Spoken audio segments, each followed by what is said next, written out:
Good afternoon and welcome to Metro Home Theater Tech Tips.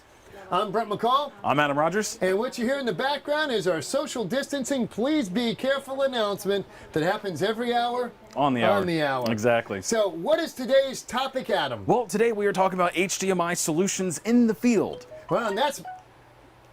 Woo. All sorts of stuff going on today. So and that's my baby. Yeah. So here's what we're talking about today. We're going to be talking about ways to solve HDMI issues when you're out in the field. We're going to be talking specifically about EDID problems. I think Friday we're talking about distance problems. Yes, we are. And then we're going to be talking about other issues that like a surge protector would help out with, or other things like that as well. So without further ado, I'm actually going to hand it right off to Brent. But before I do that, I'm going to say that today's episode is brought to you by the letter H. And why is it brought to you by H? It's actually brought to you by the HDM EDID blocker. This is the HDM-EDID-B3.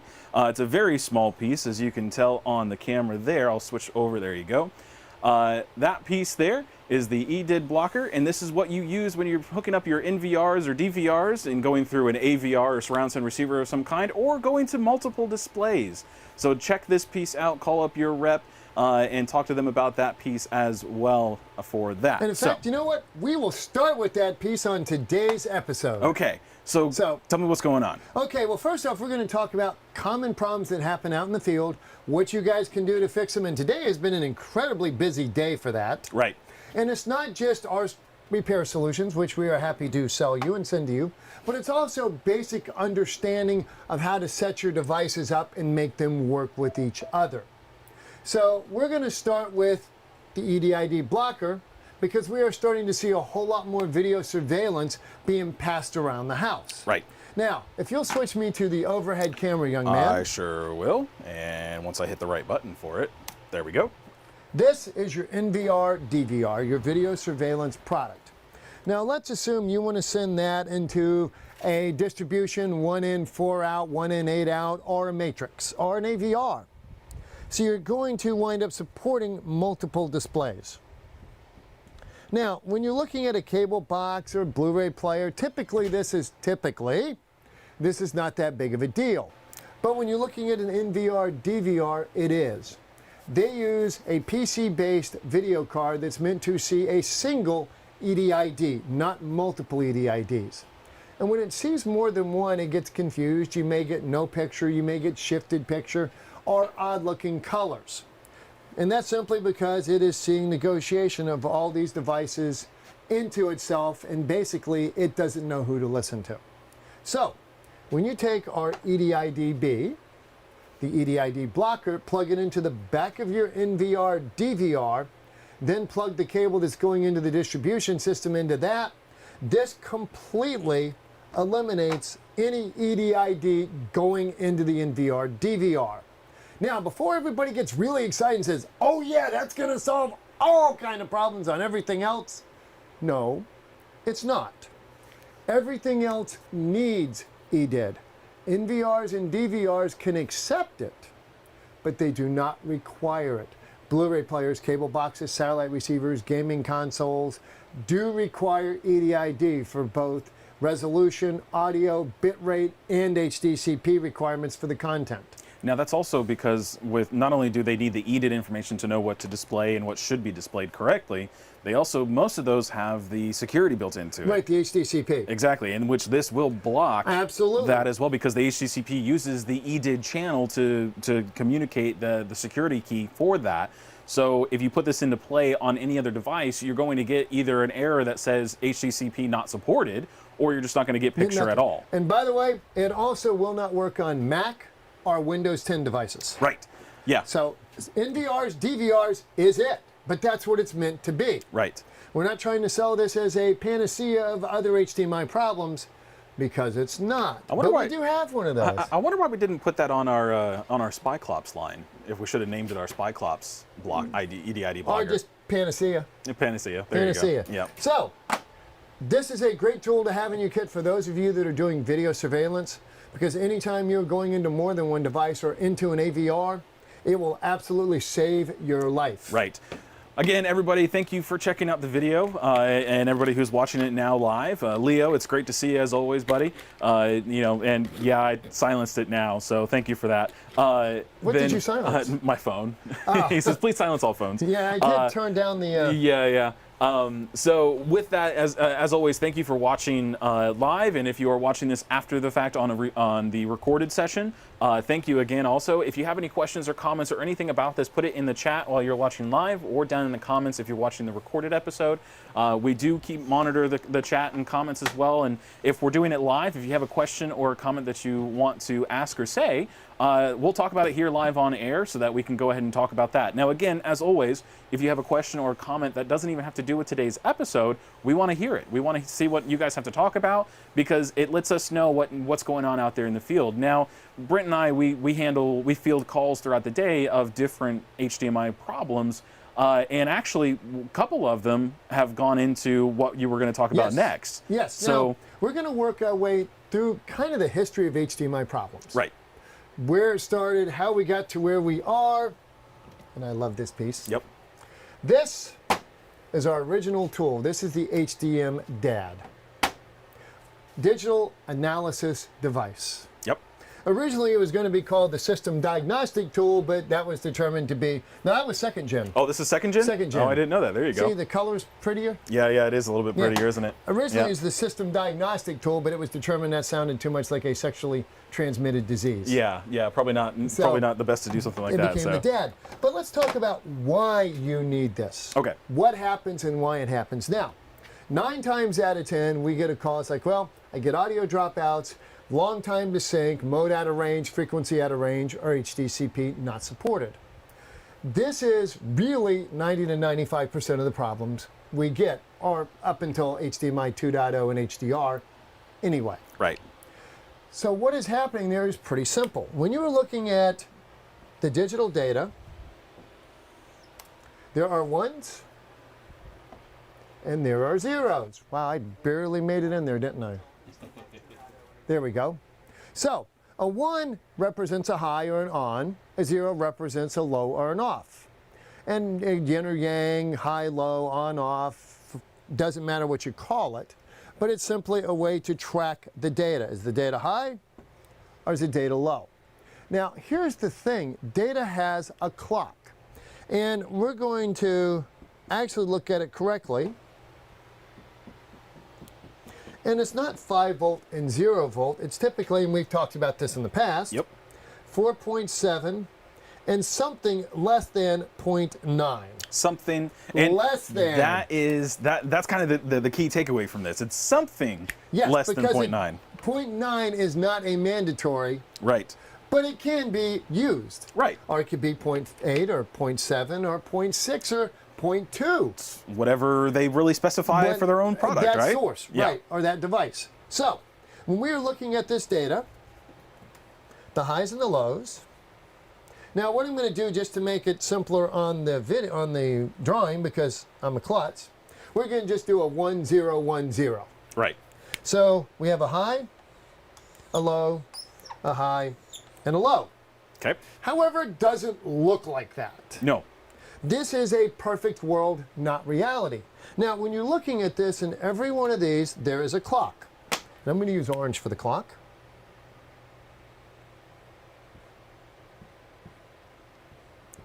Now, the clock, when it strikes, the data has to be in a position. Right. Whether it's high or low, it has to be in one of those spots to be recognized. If it's not there for any reason, it's ignored. And that is actually what happens. Now, we're going to switch over to pink here because this is some hot data. There you go. So what actually happens can be typically this. Because the data does not rise perfectly, this would represent a black hole. Right. Because it's 0 time. However, it does take time to transition from here to here. Now, as long as the transition makes itself within that clock period, it's recognized. And it's the same going down. As long as it makes it in the clock period, it's recognized. Over time, however, due to wire winding issues, solder connections, poor cable design, circuit board design, thermal problems, never stack your boxes on top of each other. Right. capacitive loading will sit up onto the data bus. And what is a capacitor, Adam? It's something that stores power until finally it gets to a certain point. Yep, and then drops it.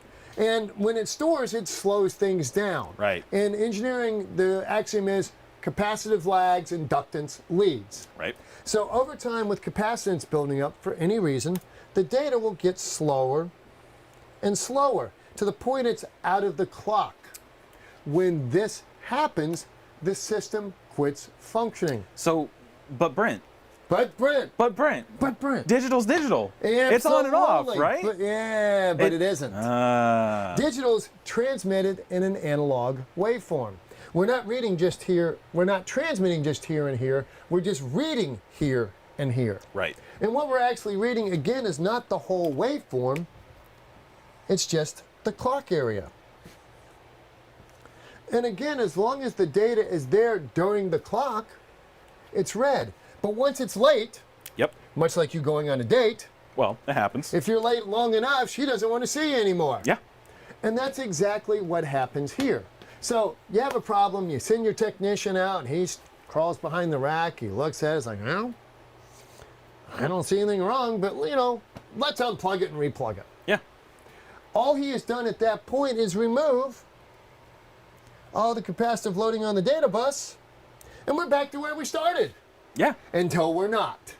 And that's why when you put when you make your installations, and again, we hear this a lot, these are the phone calls that we take, and we want to get this information out to you out in the field, but these are the calls that we get when you are first plug everything in, the call goes like this: hey, I did the installation 6 months ago, 3 months ago, last week ago, you know, whatever happened, and everything was working great, beautiful picture, everything's great, and then now my client calls me and says, it's not working. Audio dropout or other problem. Right. So that's what the capacitance buildup is. So when you are going through and doing watching the movies as you would normally watch it, over time, that electrical signal that goes across that cable is actually building capacitance on that wire and adding resistance to it so that right? Correct? Yes. And so then at that point, it can't make it to that on point before the clock hits for that mark. It's all about that time. Right. So it's always got to make it to the on point or the off point. Again, it's not just the on point. It also has to make it down to the off point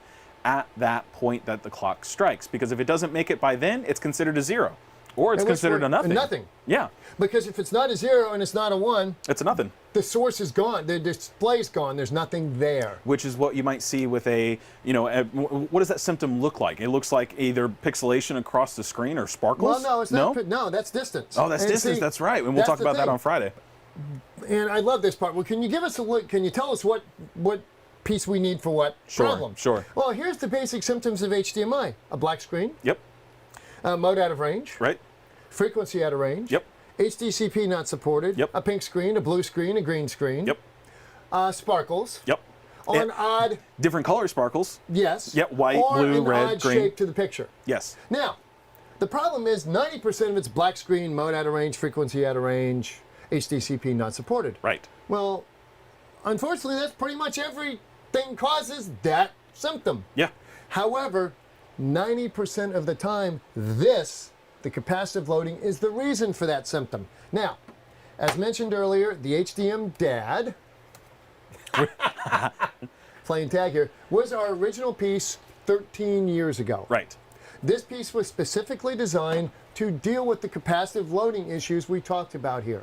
By stripping capacitance off of the data bus, it typically returned the rise time on the data to somewhere between 275 and 350 nanoseconds.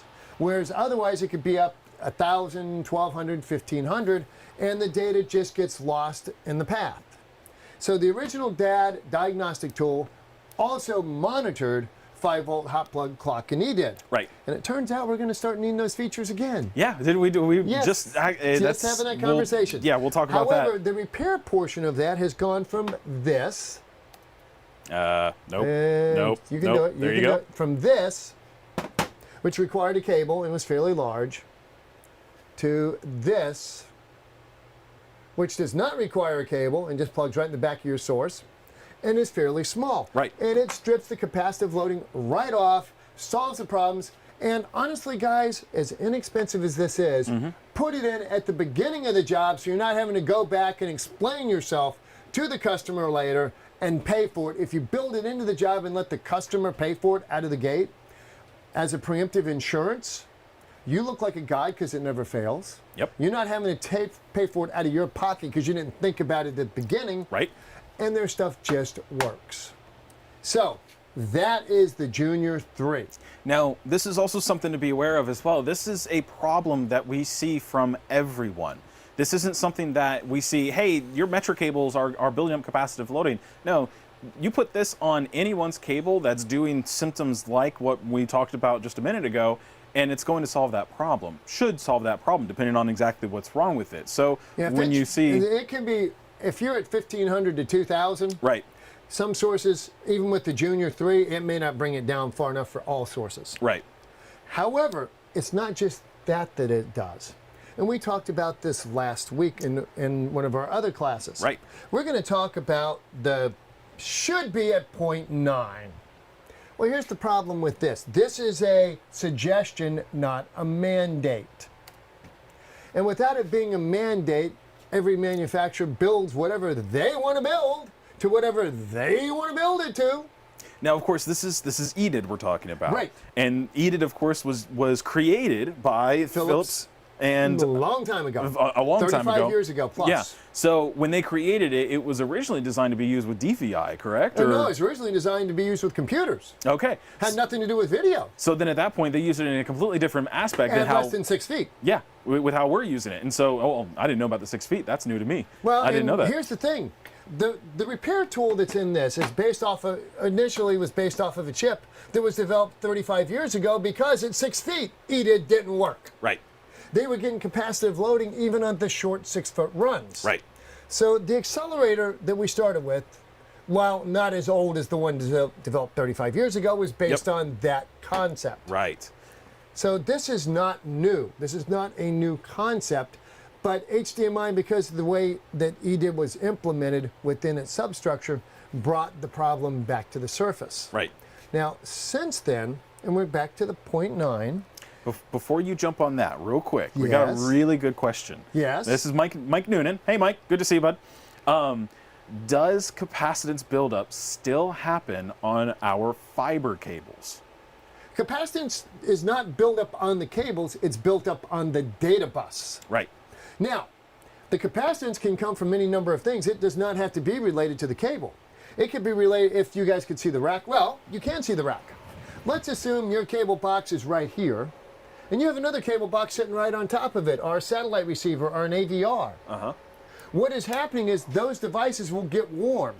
That topology of that circuit board, as one layer warms up faster than another layer, it causes capacitive loading in the board. Right. So it doesn't have to come from the cable. It can quite easily come from every other device in the system. And the more devices you have in the system, the greater the chance of failure. Right. Less is more, but less is not always reality. Now, Bill's asking, hey, Bill, good to see you. Bill's asking, where should the JR3 be installed? At the source, at the AVR, at the display? My opinion is the JR3 should plug right into the back of the AVR typically. Now, for the input or the output? Output. Output. Now, I say typically, because generally you're going to have problems with multiple sources. Right. Going through an AVR. However, let's be honest, if you only have one device that's giving you a problem out of that entire system, Yep. plug it into that device. Yep. So if you've got a cable box that's giving you a problem, or a kaleidoscope, or a Blu-ray player, plug it into that device. And it's always on the output of that device. Well, not always. Sometimes you could use it at the display in certain circumstances. 99 times out of 100, it goes on the send side, not the receive side. There you go. So, and here's why. Yeah. EDID is two-way communication. It is generally the return path that has the problems? that the fail happens, not the outgoing path. Okay. So there's your answer for that. Put it on the output of the device. If you have multiple devices that are having problems, put it on the output of that central switching device honestly, to help out with that. It's less critical now than it was in the early days. Right. In the early days with my first chipset, it actually did a better job one direction than the other. That's when we put it at the source side. Right. Because that was where most repair was happening. Now, this is, the chipset's equal. Right. However, purely from a convenience standpoint, you don't want anything extra sticking out of the TV. If most of the TVs source nowadays, side's just better. Yeah, most of the TVs nowadays, they have the inputs there on the side of it, and sometimes depending on how large the cable you are using, visible. it becomes visible when it comes out the side. So Now, like you're saying, put it at the source, makes it easier. let's get back to this 0.9 because this will kill you. Yeah. Now, and again, 0.9 volts is a suggestion. This is not a speed limit sign. This is not even a caution sign. Right. This is a, hey, you know, you can make it work at 0.9 volts or not. Now, when you look at active cables, whether it's again, we talked about this last week, Right. whether it's a fiber cable, a red mirror cable, extenders, they are going to give you 0.9 because that is the recognized number. However, some devices, Kaleidoscope, for example, and a couple other devices, pre-pros that use a very high-end board, Right. they will not accept 0.9. They want to see typically 0.6. Right. Now, because of the high-end chip that they're using, wants to see 0.6. We did better than that. We take it to 0.4. Now, that is built into the JR3. Yeah. It's also built into the GA1, the GA2, and the AIO. Right. We build it into all those devices to minimize the need, as is the capacitive stripping, by the way, in the AIO, the GA1 and the GA2. Right. So you can have fewer devices on the bus because every device is a potential loss point. Yes. There's no way around it. So the less you have, the better off you have. That way, if you have to use the AIO for hot plug fixing, but you also need it for the EDID repair, Right. You don't have to have it there two as well. pieces. Exactly. Now, through the years, we've had a lot of specific products. We've had different versions of the JR3, starting with the DAD, then the Junior, then the Junior Plus, and now the JR3. We've also had the VI2, which was voltage injection, which was a little inline piece, looked like this. Now, this required a cable, and in and out, and we had a number of items in this form factor. The VI2 supplied 5-volt and hot plug voltage. Right. We also had one called the ACVS, which provided voltage and current on the video or TMDS feeds if you were running an active cable. Right. These are all things we have learned through the years. You need voltage, you need the control, you need to handle this swing down to 0.4 volts. All of that is built into the AIO. Now, the AIO is our all-in-one tool. The ACVS, the VI2, the Junior, and the VCT are all built into this. This is the most universal, it's going to fix it tool on the market. Now, just of note here, you'll see on the screen this gray NEMA box. This is not part of the AIO2. This is actually from another demonstration that we did before, where you're using the AI2 more as a troubleshooting device to find out where the problem is, which we'll talk about this again one day, because this is a really great way that you go onto the job site and there is a problem of some kind. How do you start to even troubleshoot or diagnose what's wrong? And that's where this comes into play. So yes, and that's where the hot plug comes into play. So yeah. We're going to talk about a number of things on the AIO. First off, the AIO. Oh, you are awesome. Oh, that piece. The powers that be, if you'll switch the overhead, I sure will. just brought our easy to use guideline There you go. for the different tools. And by the way, I believe this is available to the dealers. I believe so. So contact your reps or your distributors to see if you can have access to this. All that this is just a counter. A giant mouse pad. Yeah, a giant mouse pad, but it's a countertop protector. But this is a great way to talk about that and the different options and capabilities of It's that. nice so. when the boss watches what we're doing and know we're It actually is, doing yeah. something. Thanks, Jesse, for bringing it into us. When you're looking at the AIO2, it does what the JR3 does. It does what the ACVS does, Right. which is provide voltage and current to the video outputs of the source. Right. It does what the VI2 does, which is provide voltage and current to the 5-volt, which wakes the TV up from the source, and the hot plug, which lets the source know the TV's there. It also fixes the voltage swing for the high-end chipsets. And if you'll give me the overhead again, it has this wonderful little Phoenix plug on the side. Yeah. Now, what is that Phoenix plug for, Adam? It's for hot plug. Exactly. Now, when you're looking at HDMI, it's a pretty simple system. Now, we're social distancing here, so we're going to do a little fist bumps. I'm the source. He's the display. How you doing? We're doing good. Now, all that's good. When I tapped him, that's the 5 volts going out to him to wake his butt up. When he taps me, that's the acknowledgement that he's there and that I exist. Once that has happened, now we can start negotiating things. So, what are you doing today, Adam? We're getting up, maybe possibly doing some work of some kind, but Maybe not. maybe not. Maybe not. Yeah. So you're going to discuss at that point, who are you, what are you, your resolution, your bit rate, whether or not you're BT 709 or 20, or excuse me, Rec 709 or BT 2020. There you go. There you go. I knew it was there somewhere. Yeah, it's there. Do you want audio? If so, what kind? All those things have to be negotiated prior to the release of picture and sound. And last but not least, can you give me the secret handshake for Metra? HDCP. So you can get in the front door. We got the passes. We Exactly. got our secret keys to get in and out, Our right? secret keys right here. So when you are, and actually that would be a really great discussion for us to talk about on one of these shows, is the actual process for an HDMI startup. Because the process, and that was just a really quick overview of it. Yeah, it's a lot. There's thousands of lines of code involved in this. Exactly. So before, and just to overview real quick, what he's talking about, of course, is when you first turn everything on, you've got the source that says, I've got 5 volt, it starts to send it over to the display. Then from the display, it sends back the hot plug. And the hot plug is to say that, yes, I'm awake. And then at that point, then we begin the negotiation of, I have 4K 60 HDR content, can you show it? And then the display then responds actually, back. if it was that simple, it would be great. Oh, wouldn't it? But it's not. Ah. It's the source in the display kind of goes like this. What do you want for lunch? I don't know. What do you want for lunch? And what I mean by that is, well, I can give you 40i, 40p, 720p, 540p if you want it, 1080i, 1080p, 4K 24, 4K 30, 4K 60, 4K HDR, 4K deep color. Well, I can take blah, blah, blah, blah, blah, blah, blah, blah, blah. And this can go back and forth for quite a while. Again, we refer to as the what do you want for lunch syndrome. We highly recommend that you take all of your sources, and pick what is native to that device and don't leave auto turned on for anything. Yeah. For your cable box, set it at 1080i. For your Blu-ray player that's 4K, set it at 4K 30. And why not 4K 60?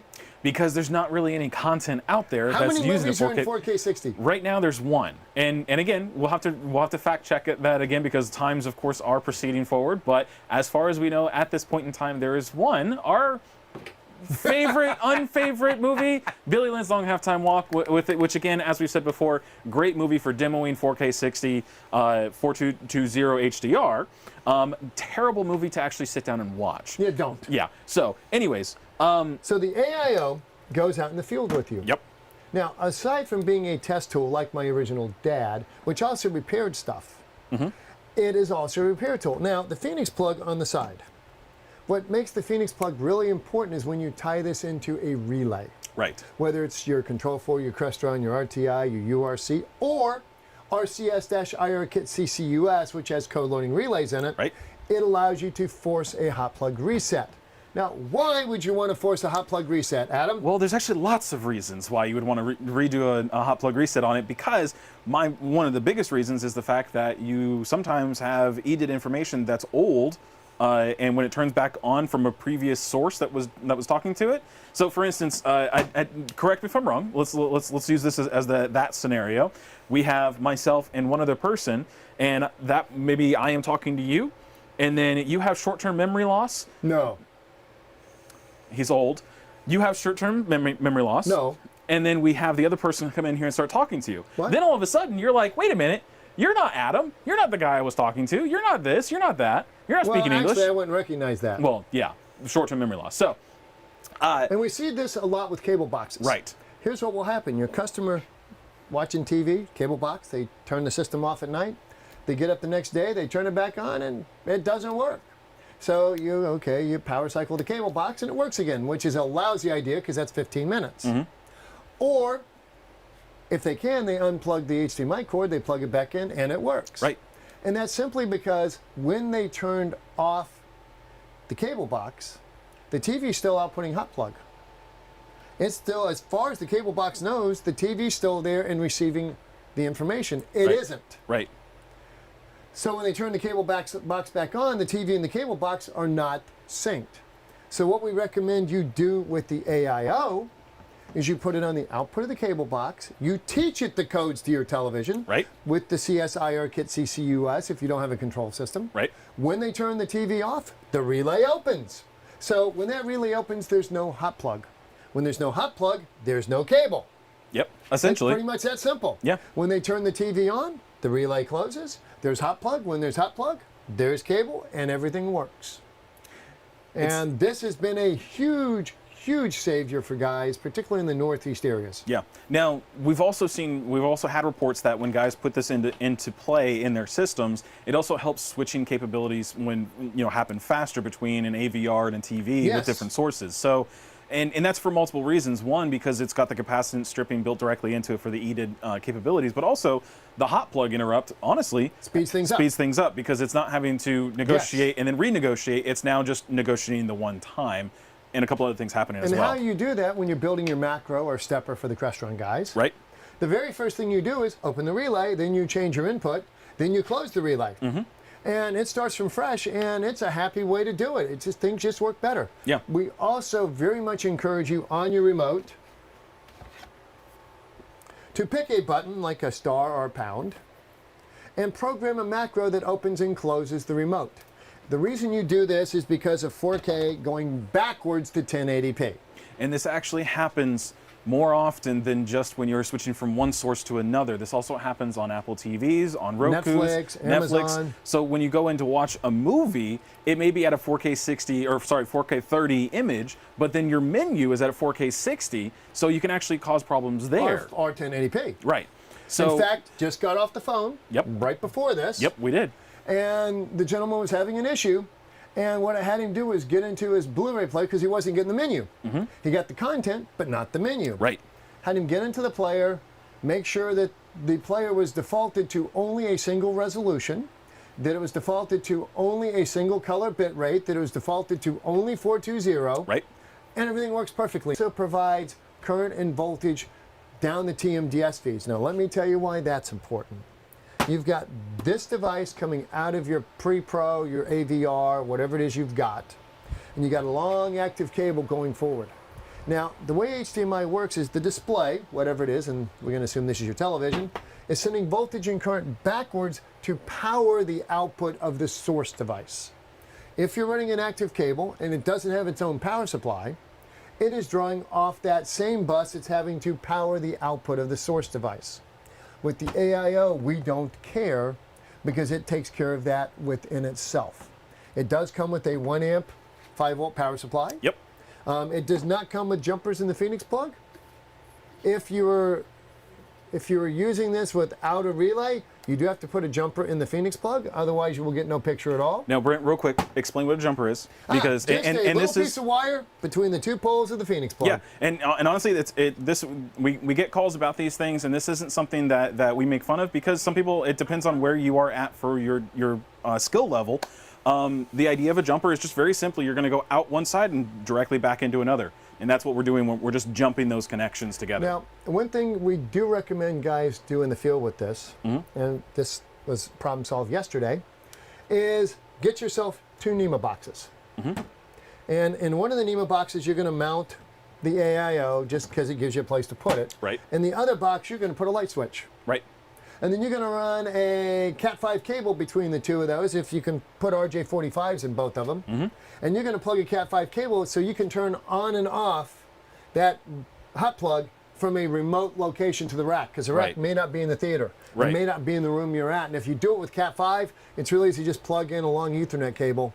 Yeah. And turn it on and off. Yeah, exactly. It's not an Ethernet device. You're just using it for your contacts. Okay, so we got a couple more questions. Okay. All right, so first off, Leo, you are correct, and I think that's why Jesse brought in Matt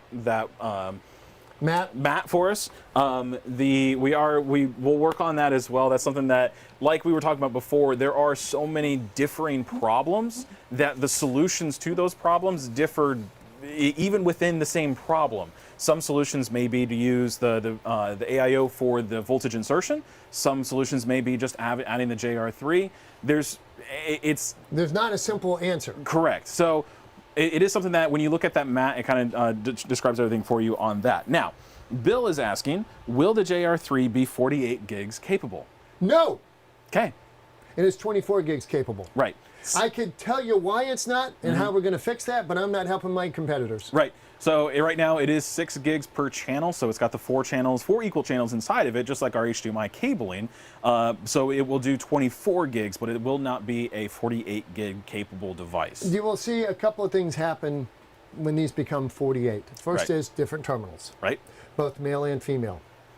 And then that's all I'm going to share, because it does require some substantial changes to properly support 48 gig with the headroom that's necessary when you add an inline device. Now, and actually, let's talk about this, because, and not to go into you know, company secrets or anything like that, but when these problems do happen, and they will happen, are we still good?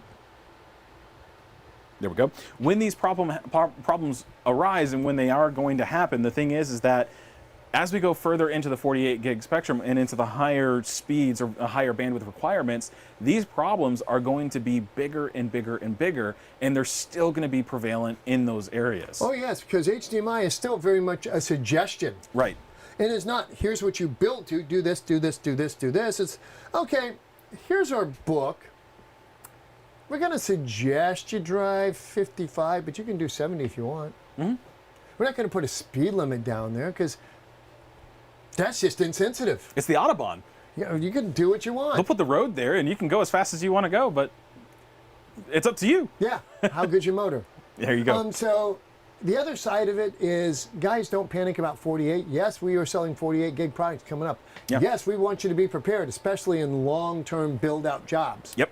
But do not panic about 48 today for a couple of reasons. Number one, it's going to take a while for the sources to get there. Number two, display stream compression is going to take 48 down to 24 in most applications. Right.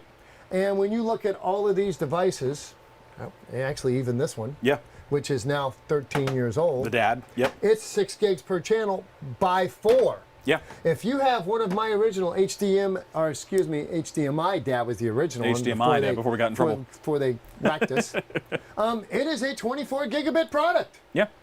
It'll work today. No, but it is. Yeah, it'll work today. It'll give you that connection. And all these support 24 gigs. Mm-hmm. You are very good positioned for years to come. Right. This is not, oh my God, do I gotta wait, do I gotta wait, do I gotta wait? No, you don't have to wait, because it's not really gonna matter for a while. And really, even up to just a couple years ago, we were still looking for the 18 gig products. A couple of years ago, we're still looking for 3.65. Yeah, exactly. 1080p.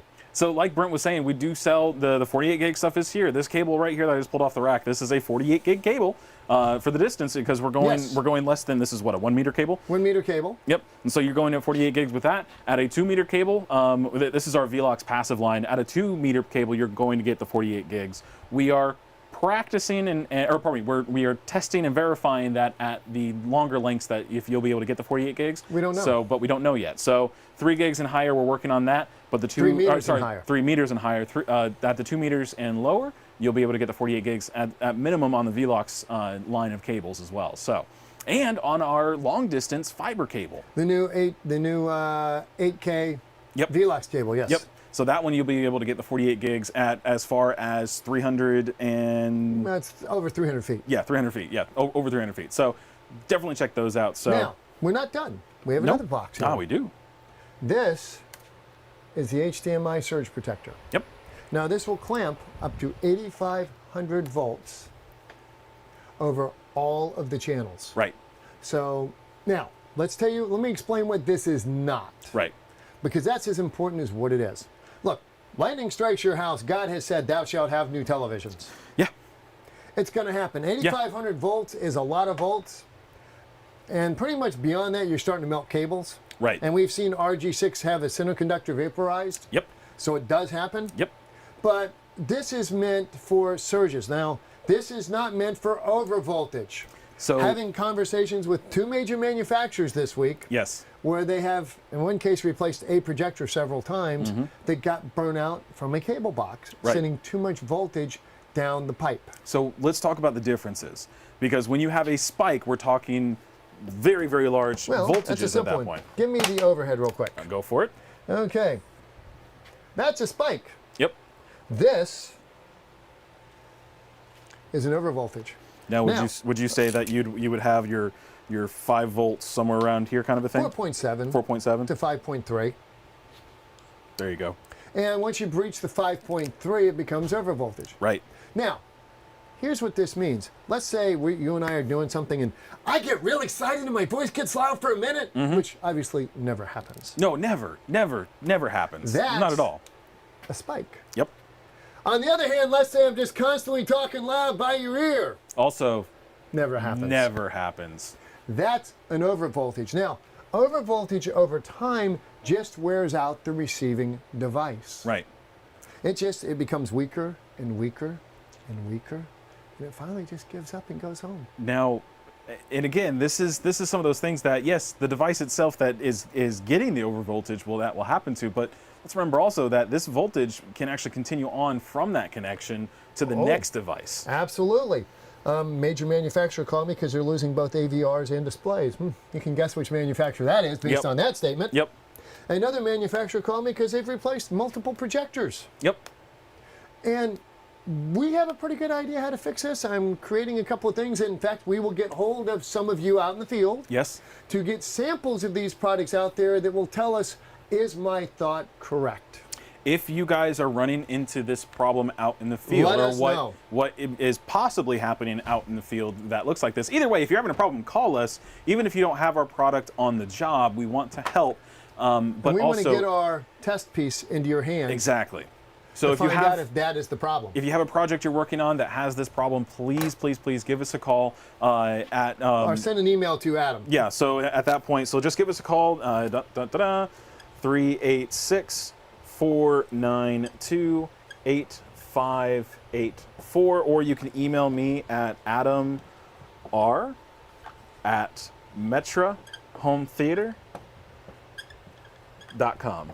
We need your help. We got a pretty good idea what this is, but until we can get some testing devices out in the field to validate, we can't be sure. Yeah, and this is something that this has actually been an ongoing problem. We're seeing it happen more and more. So if you are running into this problem out in the field, please let us know. Like I said, I know we're asking this, we're taking a large portion of this to ask for this, but it is a problem that we're seeing a lot of, and we want to hear from you that you are having this problem so that we can potentially get this solution in your hands so that we can actually create a product that would fix this problem. Because unfortunately, cable companies are not going away. They're going to still be there, and this is something that'll happen in the future as well as we move into services that don't use cable boxes, because the service still comes in off that same cable connection. It's still coming in off the coax or the Cat5. And it'll go in through the modem and through your Cat5 to an Apple TV or some other device, and then from there Those of you guys that are pure fiber typically don't have to worry about this, but that's a very small portion of the U.S. It is getting bigger, but it's still a very small portion to it. So, all that to say, Brent, I think we covered a lot of information. I think we did. Now, first off, please like us. More importantly, please send money. Before you go too far, Leo has a question. Yes, Leo. Does the surge protector cause any connection problems and then requiring another fixer? And can the surge protector or suppression be built into the other fixers? Could the surge suppression be built into the other fixers? Yes, it could, but then we run into a price point issue. Well, and it's not even the price point issue, it's a sacrificial item. So when you have the SP3 in place, if there is a surge, this will get blown, this will get tossed, you'll buy another one, put that in place. Then from there, everything else continues to work. That gets expensive to... If you do that with the AIO2 or the Junior 3 or anything else like that, the cost of the surge suppression part inside of it is one expense that you have to pay every single time on top of the cost of the AIO2 itself. Now, so will it affect signal levels if you've got a really, really crappy source? Yeah, and that kind of comes into play with the HDMI, which actually we'll talk about this on Friday. Because we're going to be talking about going distances with things, and actually I get the feeling that that's where it's going to come into play with that. So on Friday we'll actually answer that question in greater detail, but the answer is for most everyday uses that you're going to be using it in, you're not going to have any issues. No. Yep. However, remember, it is designed to give you assistance. It is, you take a lightning strike outside, I'm sorry, that's not going to save you. No, unfortunately. What it will do is cut down on your truck rolls. Yep. Cut down on how many times the TV does get damaged or the sources. And we recommend using this on any device that has an Ethernet, a coax, or a serial cable connected to it. Yes. Because those are your likely points of ingress into the system, because in almost all cases it's coming from your cable company. Right. It just is. Yep. So with that, everybody, thank you for checking us out today. Subscribe, like, Yep. hit the little bell so it goes ding, ding, ding when Yep. we're on. Lets you know when we're live. And Facebook and Twitter and everywhere else that we are. what do you do often? Reboot often and early. And from there, I'm Brent. I'm Adam. Thank you. We'll see y'all next See you on time. Friday.